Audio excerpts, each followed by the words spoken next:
जुड़े हुए ज्वलंत मुद्दों को लेकर के आयोजित की है।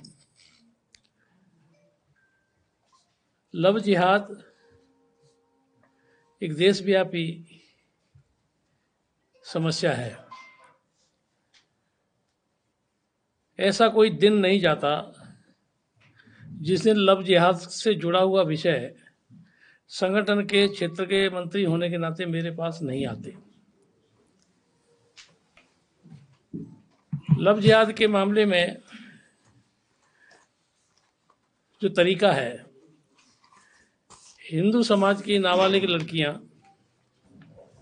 12 साल से लेकर 19-20 साल की 90% यही बच्चियां होती हैं।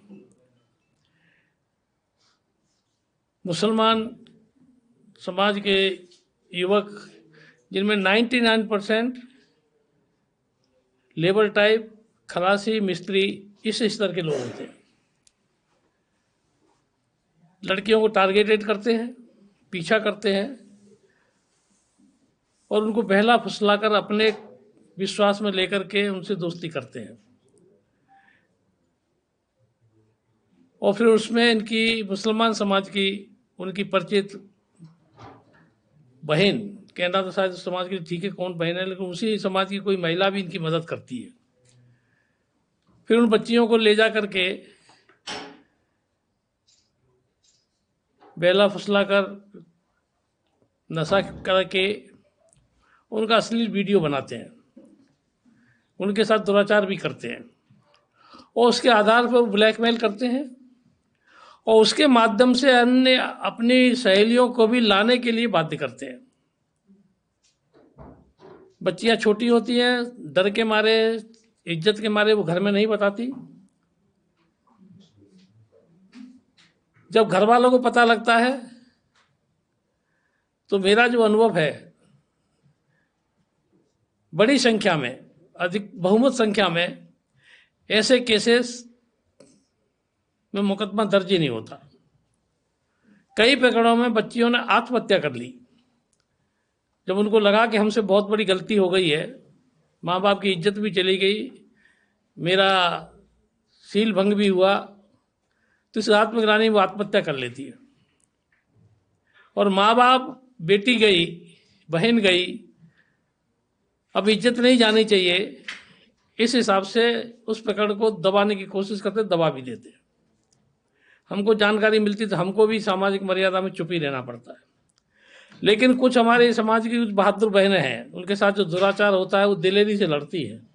ऐसी कुछ बहनें, कुछ परिवार सामने आते हैं तो सबसे पहले बहन तैयार होती है तो परिवार तैयार होता है। अन्यथा अनुभव यह है कि जब कभी पूर्व सूचना मिलने पर कुछ समाज के लोग या हमारे संगठन के लोग जाते हैं तो परिवार के लोग उसको गलत तरीके से लेकर के और हमारे ऊपर आरोप लगाते हैं, हमको बदनामी की कोशिश की जा रही है। तो एक बड़ा रैकेट कश्मीर से लेकर कन्याकुमारी तक लगातार ये चल रहा है और इसका एक पूरा एक सिस्टम बना हुआ है। लेकिन जो प्रशासनिक अधिकारी है, जो एक विशेष मैकाले की शिक्षा पद्धति से निकले हुए हैं, वो इस घटना को सामान्य प्रेम प्रसंग मान करके ही उसको हैंडल करते हैं। लव जिहाद मानते ही नहीं है। और जब मन में उस घटना के प्रति सोच तरीका हो तो उसकी क्रियान्विति भी उसी तरीके से होती है। ऐसी अभी घटनाएं 2 हुई हैं जिनके बारे में जिक्र करेंगे तो करें, बाकी तो बहुत सारी हैं। मेरे पास लगभग 24 की लिस्ट तो एक जिले की है। FIR सहित कितने जिले की FIR मुकदमे दर्ज हुए हैं उसकी लिस्ट है, मैं बता सकता हूँ आप। लेकिन अभी हम विजयनगर और भीलवाड़ा, 16 तारीख को विजयनगर में और 2 तारीख को भीलवाड़ा में इसी तरह के प्रकरण हुए। और इसमें भी हमारा जो अनुभव है, प्रशासन की जो पहली व्यवस्था रहती है, प्रशासन के जो अधिकारी होते हैं, शासन किसी भी पार्टी का हो, प्रशासन के अधिकारियों की पहली आवश्यकता रहती है लॉ एंड ऑर्डर मेंटेन होना चाहिए। उनके टेन्योर में कोई दंगा फसाद ये नहीं होना चाहिए और उसके लिए वो कुछ भी करने के लिए तैयार होते हैं। और यहाँ तक कि उस घटना से विपरीत जाकर के भी कुछ कार्य करते हैं। जो कठोरता से उनको कार्य करना चाहिए, जो नियम कायदे कानून उनके अनुसार उनको पालना करवानी चाहिए, जिसका उनकी जिम्मेदारी है, वह भी नहीं करते और अपने तरीके से उस घटना को, अपने मोर के मामले को शांत करने की कोशिश करते हैं। मामला शांत क्या नहीं, शांति बनी रहे, यही उनकी पहली प्राथमिकता रहती है। जो घटना हुई है, चाहे वो लव जिहाद का हो चाहे लैंड जिहाद का हो, तो उस प्रकार में वातावरण ठीक रहे, शांति, इसलिए सबको समझाते हैं, बुझाते हैं, प्रयास करते हैं। विजयनगर और भीलवाड़ा के जो प्रकरण हुए, अभी जब कोई घटना होती है तो समाज के लोग खड़े होते हैं, आंदोलन करते हैं, प्रदर्शन करते हैं और बाद में भूल जाते हैं। मानव स्वभाव है, हम सब उसी समाज से जुड़े हुए हैं। जब इसकी कार्रवाई चलती है तो ध्यान में आता है कि कार्रवाई इतनी लचर ढंग से, इतने कमजोर ढंग से न्यायालय में प्रस्तुत की गई कि जो अपराधी होते हैं वो सब बच जाते हैं। जो साक्ष्य जुटानी चाहिए समय पर, वो जुटी कि नहीं जुटी, कोर्ट जो निर्णय करता है वो साक्ष्य के आधार पर करता है। तो ऐसे प्रकरणों में मेरी विश्व हिंदू परिषद की तरफ से कुछ प्रश्न है जिसको प्रशासन से हम बताना चाहेंगे। क्या बच्चे या बच्ची नाबालिग हैं तो नाबालिग का सर्टिफिकेट चाहिए। कई प्रकरणों में आता है, वो आता ही नहीं है तो बच्चे छूट जाते हैं। नाबालिग लड़की है, किसी रिकॉर्ड की जरूरत नहीं, पॉस्को में मामला दर्ज होगा ही होगा, लेकिन वो उसका सर्टिफिकेट अगर कोर्ट में जाएगा तो उम्र संबंधी जो पीड़िता है उसका मेडिकल करवाया क्या। अभी पुलिस प्रशासन का कहना है कि वो पढ़े लिखे नहीं है। ठीक है, पढ़े लिखे नहीं है तो उसकी एविडेंस है क्या? क्या घर वाले जो कह रहे हैं, उनके परिवार वालों ने कह दिया हमारे बच्चे तो पढ़े लिखे नहीं है, तो पुलिस भी उसी धारा में बह रही है। उन बच्चों का बैकग्राउंड, उन बच्चियों का बैकग्राउंड क्या सुनी सुनाई बातों पर इन्वेस्टिगेशन कर रहे हैं।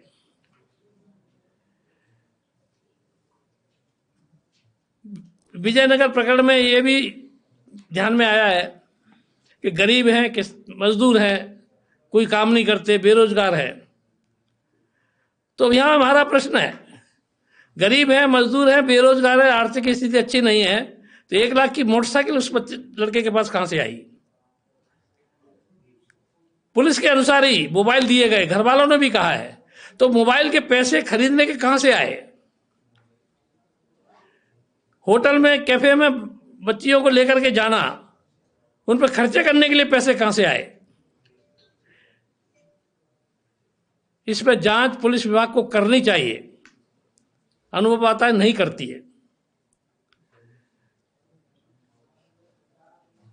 ये लव जिहाद का देशव्यापी संगठन है, षड्यंत्र पूर्वक योजना तरीके से होता है। हमारा स्पष्ट मत है, इस सब के लिए एक रैकेट है, रैकेट के तहत ये पैसे उपलब्ध कराए जाते हैं और उनको उनके धर्म के अनुसार क्या कहते होंगे, कैसे बरगलाते होंगे, वो तो वही जाने। लेकिन शुद्ध रूप से इस रैकेट से एक व्यक्ति नहीं। अब आप कल्पना करिए,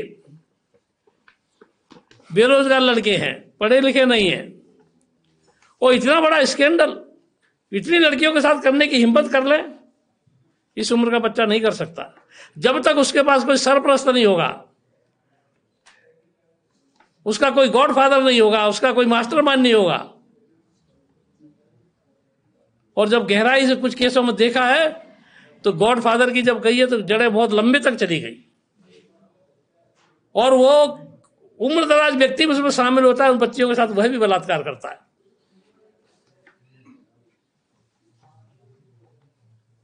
इसलिए यहां इन जितने भी लव जिहाद के मामले हुए हैं, पुलिस प्रशासन इन सब बिंदुओं में रख करके जांच करे। लेकिन अभी जो ध्यान में आता है कि सिर्फ इतने जो अभी कानून है उससे काम चलने वाला नहीं है। इसलिए हम राज्य सरकार से दृढ़तापूर्वक मांग करते हैं कि लव जिहाद को रोकने के लिए एक कोई कठोर कानून ऐसा बने जिसमें लव जिहाद करने वाले लोग भी नहीं बच पाए, और इस कार्यवाही में प्रशासनिक अधिकारी जो ढिलाई करते हैं जो जांच में ढिलाई करते हैं वह भी नहीं बच पाए। एक जिम्मेदारी फिक्स करते हुए ये कठोर कानून राज्य सरकार को लाना चाहिए, ऐसा विश्व हिंदू परिषद का मत है। यहां मैं एक बात और हिंदू समाज से कहना चाहता हूं, लव जिहाद की शिकार हमारी जितनी भी बहनें होती हैं, 98% उन परिवारों की बहन होती है जिनके घर में हिंदू संस्कार पक्ष नहीं है। उन परिवारों का बैकग्राउंड यहाँ बताने की आवश्यकता नहीं, हमारे समाज के बीच ही परिवार है जहां संस्कार पक्ष हिंदू पर कमजोर है। उन्हीं परिवारों की बहनें लव जिहाद की शिकार होती है। तो मैं यहां सबसे कहना चाहूंगा आपके इस मीडिया के माध्यम से कि हमारे प्रत्येक हिंदू परिवार को अपने घर में हिंदू संस्कारों की रक्षा करनी ही पड़ेगी। एक सोशल मीडिया में 2 साल पहले एक बच्ची का वो बयान चला था, मैं मुसलमान बनी हूं, मैंने इससे शादी की है, मेरी मां ने तो मुझे कभी कुछ सिखाया ही नहीं कि धर्म क्या होता है, भगवान खुदा इसने बताया, इबादत कैसे करते हैं, नमाज कैसे पढ़ते हैं, मेरी सास ने मुझे बताया है, मेरी मां ने तो मुझे कुछ बताया ही नहीं। ये काफी वीडियो वायरल हुआ था।